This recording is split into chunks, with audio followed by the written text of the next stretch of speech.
जाहिरात आली की गेल्या 25 वर्षाच्या कालावधीमध्ये ज्याच्या हातून एकही अपघात झाला नाही अशा ड्रायव्हरचे आम्हाला कळलं. काही उमेदवार मुलाखतीला आले, मुलाखती चालू झाल्या. त्यातल्या एकाला विचारलं गेलं की का तुमच्या हातून गेल्या 25 वर्षामध्ये एकही अपघात झाला नाही का?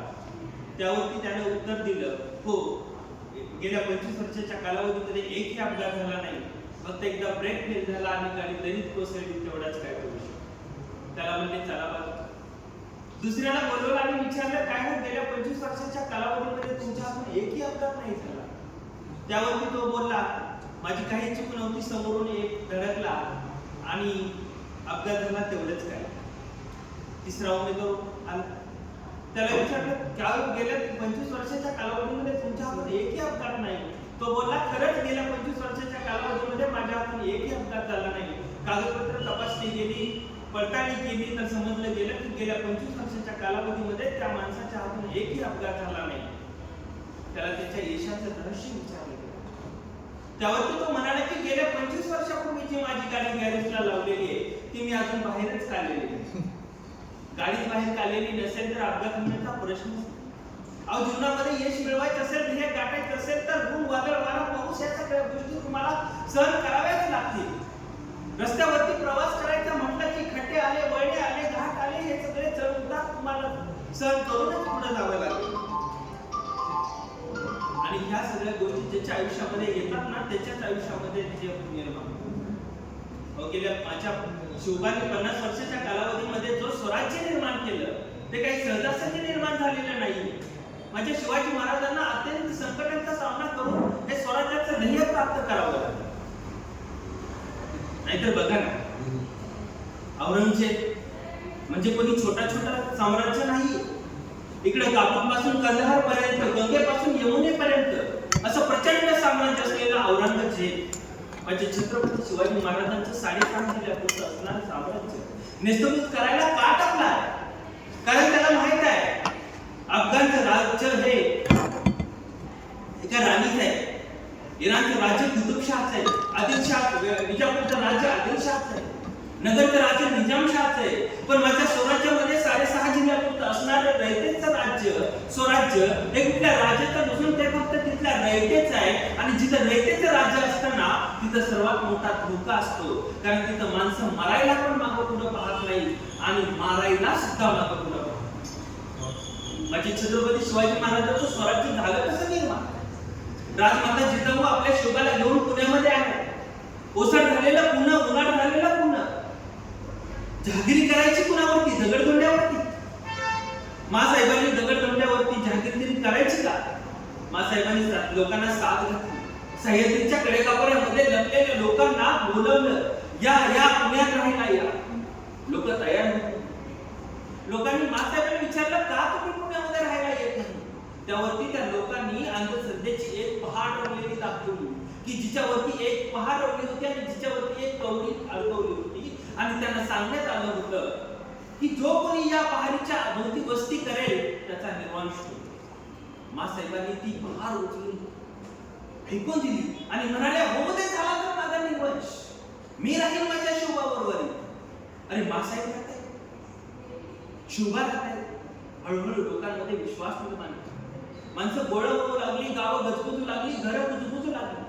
गावात तर आलो, घरात तर आलो, पण खावं काय, प्यावं काय, लोकांपुढे प्रश्न निर्माण झाले. मासाहेबांनी स्वराज्य नावाची पहिली पतसंस्था सुरू केली आणि या स्वराज्य नावाच्या पतसंस्थेच्या माध्यमातून तिथल्या रयतेला त्यांनी बी बियाणे दिलं, बैल जोड्या दिल्या. रयत शेती करू लागली. काळ्या रानामध्ये मोत्यावानी कंस लटकायला लागली. आणि त्याच वेळेस हृदयामध्ये कल्लोळ माझा भाषा घटना घडली. लोकांची उभी पिकं राज्याला रान जनावर नेस्तनाबूत करायला लागली. लोक मासाहेबांकडे गेले आणि म्हणाले, मासाहेब अहो अपार कष्ट केलं, मोत्यावानी कंस डोलायला लागली, पण रान जनावर धुडगूस सांगायला लागली. त्यांच्या विलक्षण बुद्धीमधून एक कल्पना सुचली आणि त्यांनी दौंडी पेटवली की जो कोणी या रान जनावरांचा बंदोबस्त करेल त्याला सोन्याचं करत बक्षीस. मासाहेबांनी एका दगडामध्ये 2 पक्षी मारले. एक म्हणजे जनावरांचा दुर्गुत, रानामध्ये दुर्गुत घालणाऱ्या जनावरांचा बंदोबस्त, आणि दुसरं म्हणजे स्वराज्यासाठी लागणाऱ्या जिगरबाज मराठा मावळ्यांची फौज आपोआपच तयार. तर निबाज जिगरबाज पोरं गोळा रानामध्ये जाऊन रान जनावरांची शिकार करू लागलं. कोणी शेपट्या कापू लागलं, कोणी धड कापू लागलं, मासाहेबांना दाखवू लागलं, सोन्याचं कडे बक्षीस मिळवलं. एकाच दगडामध्ये दोन. एक दिवशी एक 12-12:30चा पहर असेल. लाल महाल निद्रिस्त होता. मासाहेब झोपले होते. 1:30च्या पहाराला एक 5-6 मुलांचे टोळकं महालापाशी आलं आणि पहारेकरांना म्हणाले, आम्हाला मासाहेबांना भेटायचं. पहारेकरांना विचारलं, काय रे काम काय काम काय? तसं ते पोरगं म्हणालं, मासाहेबांनी नवं दौंडी दिली होती, जो कोणी रान जनावरांची शिकार करेल त्याला सोन्याचं कडे बक्षीस. ठीक आहे, रान जनावरांच घेऊन आलो. मासाहेबांनी पहारेकरांना विचारलं, अरे पण सकाळी ये, तुला मासाहेब सोन्याचं कडे देतीलच. मुलं ऐकायला तयार नाही. इतक्यात मासाहेब जागत्या झाले आणि इतक्यात मासाहेबांनी त्या पोरांचा आवाज ऐकून मासाहेब बाहेर आले आणि विचारलं, काय रे पोरा, काय काम केलं? तसं ते पोरगं म्हणाले, मासाहेब तुम्ही नव्हत दौंडी दिली होती, जो कोणी जनावरांचा बंदोबस्त करेल त्याला सोन्याचं कडे बक्षीस. ठीक आहे बघा, अख्खं जनावरच घेऊन आलोया. मासाहेब म्हणाले, अरे पण सकाळ आला असता तर आम्ही काय तुला सोन्याचं कडे दिलं नसतं. तसं त्या पोराच्या डोळ्यातून घळा पाणी वाहायला लागलं आणि म्हणाला, मासाहेब सोन्याच्या कड्यासाठी नाही आलो मासाहेब, तुमच्या कौतुकाची थाप माझ्या पाठीवरती पडावी म्हणून आलो मासाहेब. मासाहेबांनी ते घळा वाहणारं डोळं पुसलं आणि विचारलं, काय रे पोरा, काय तुझं नाव? तसं ते पोरगा म्हणालं, तानाजी माणूस. आणि तेव्हापासून जो ताना मासाहेबांचा झाला तो मरेपर्यंत मासाहेबांचाच राहिला. तेव्हापासून जो ताना या स्वराज्याचा झाला तो मरेपर्यंत स्वराज्याचाच राहिला. तेव्हापासून जो या ताना माझ्या शिवाजी राजांचा झाला तो मरेपर्यंत शिवाजी राजांचाच राहिला. आणि तेव्हापासून जो माझा ताना कोंढाण्याचा झाला तो कोंढाण्याचाच. अहो, माझे छत्रपती शिवाजी महाराजांनी काय दिलं पोळ्या? कुणाला आमदारकी दिली, खासदारकी दिली का पंचायत समितीचं तिकीट दिलं? कालही माणसं मरायला तयार. शिवाजी महाराजांचा स्वराज्य हा असा एकमेव काळ होता की जिथं माणसं मरायला नाही, जिथं माणसं मारायला पण आणि मरायला पण मागं पुढे पाहत. एखादी राजाने मोहीम पुढे हाती घेतली तसं सर्वजण बाजीप्रभू पुढे यायचे, पण राज हा माझा मान आहे, माझा आहे. तोपर्यंत तानाजी म्हणायचा सरका बाजूला, हा माझा मान, हा मान माझा आहे. काय दिलं राजाने? फक्त रयतेला एकच सांगितलं, तुला जर स्वराज्यासाठी लढायचंय ना तर ये. तुला जर वाटेल तुमच्या आई बहिणीची अबू सुरक्षित राहावी तर ये. तुला जर वाटत असेल तुझ्या पुढच्या पिढ्या आनंदात राहाव्यात, सुखात राहाव्यात तर ये. कोणी छत्रपती शिवाजी राजा सांगतोय म्हणून नाही. माझ्या राजाच्या 52 वर्षाच्या कालखंडामध्ये खूप प्रसंगांना राजांना तोंड द्यावं लागलं, संकटांना तोंड द्यावं लागलं. राजांची कीर्ती ऐकून आदिलशाच्या दरबारामध्ये कल्लोळ माजला. या छत्रपती शिवाजी महाराजांचा बंदोबस्त आपल्याला करावा लागेल असं बडी बेगमला वाटलं. शहाजीराजांना बोलावलं तर भांडलं. शहाजीराजे दरबारामध्ये आले आणि बडी बेगम शहाजीराजांना म्हणते, देखो शहाजी, आपके बच्चे को, आपके फर्जंद को थोड़ा समझाओ, उसके पराक्रम दिन भर बढ़ते जा रहे हैं, हमको ये बर्दाश्त नहीं हो रहा है. शिवाजी महाराज शहाजीराजे शांत बसले आणि शहाजीराजांना माहित होते. शहाजीराजे म्हणाले की ठीक आहे, मी त्याला समजावून सांगतो, पण तुमच्या दरबारातल्या एखाद्या सरदाराला पाठवून त्याला तुम्ही शिवाजी महाराजांना पकडून दरबारामध्ये हजर करायला सांगा. मी शिवाजी महाराजांना समजून सांगतो. ठरलं. शिवाजी राजाला पकडायचं. कोण जाईल? बडी बेगमने एक विडा केला. कुठलाही सरदार तयार नाही. अहो, शिवाजी महाराजांना सह्याद्रीच्या कड्याकापरांमधून पकडून आणणं एवढं सोपं नव्हतं. तेवढ्यात एक सरदार तयार.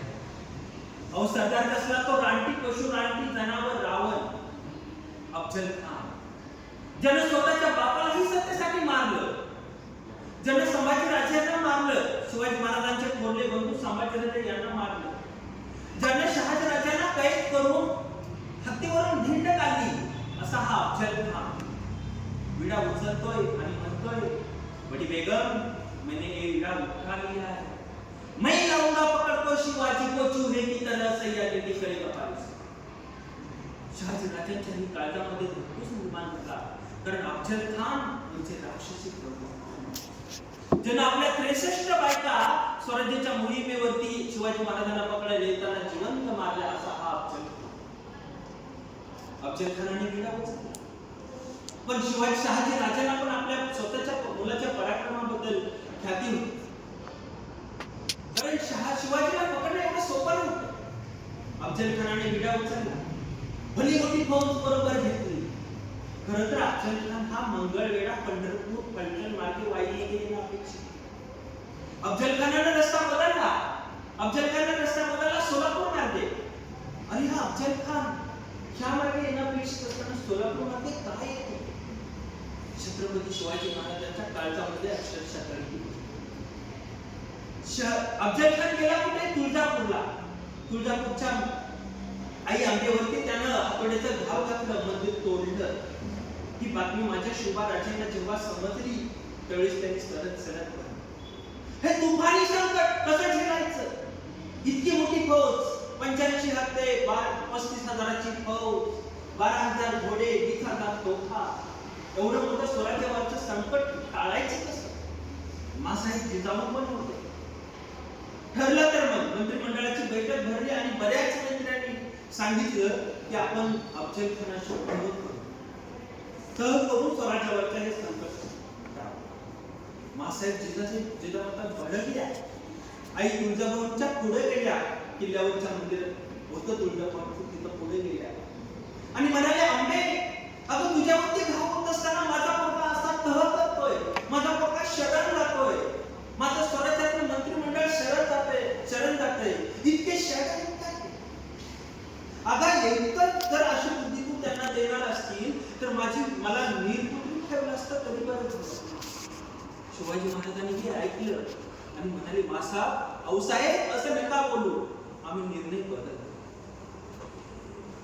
शिवाजी महाराजांच्या रात्री स्वप्नामध्ये तुळजाभवानी माता आली आणि म्हणाली, शिवाजी तू लढ, तुझी तलवार म्हणून मी तुझ्या बरोबर लढेन. अरे अफजल खानाचा वध हा तुझ्याच हातून लिहिलेला आहे. शिवाजी महाराजांनी निर्णय बदलला. सकाळी आपल्या आईला त्या भेटले, आशीर्वाद घेतले जिजामातेचे आणि किल्ल्यावरती असणाऱ्या आपल्या सईबाईला, पत्नीला भेटण्यासाठी शिवाजी महाराज महलामध्ये गेले. सईबाई अशी की जी शेवटची घटना मोजते. छत्रपती शिवाजी महाराजांनाही माहिती नाहीये की आपण प्रतापगडावरून जिवंत माघारी येऊ का नाही, आणि सईबाईला पण माहिती नाहीये की आपण शिवाजी महाराजांना नंतर भेटू का नाही. राज सईबाई जवळ गेले आणि काय म्हणतात, सईबाई खरं तर आपला राजा राणीचा संसार, पण आपल्याला कधीच राजा राणी म्हणजे जगता नाही. अहो सईबाई, कधीच तुम्हाला आम्हाला वेळ नाही देता. एक पत्नी म्हणून तुम्हाला अशा अवस्थेमध्ये सोडून जाणं आम्हाला शोभत नाही. सईबाई काय म्हणावं राजा? अहो आजची पत्नी असती तर म्हणाली असती, तिथं मी तडपडत पडते आणि तुम्हाला तिकडे स्वराज्याचं काय पडलंय, जाऊ दे ना तिकडे, अफजल खान येईल बघून घेईल, तुम्हाला तुमची बायको प्यारी करायला प्यारी. सईबाई शिवाजी महाराजांना म्हणते, राज अहो संगीतलं तेल आता संपत आहे, हा दिवा कधी विजून जाईल सांगू शकत नाही.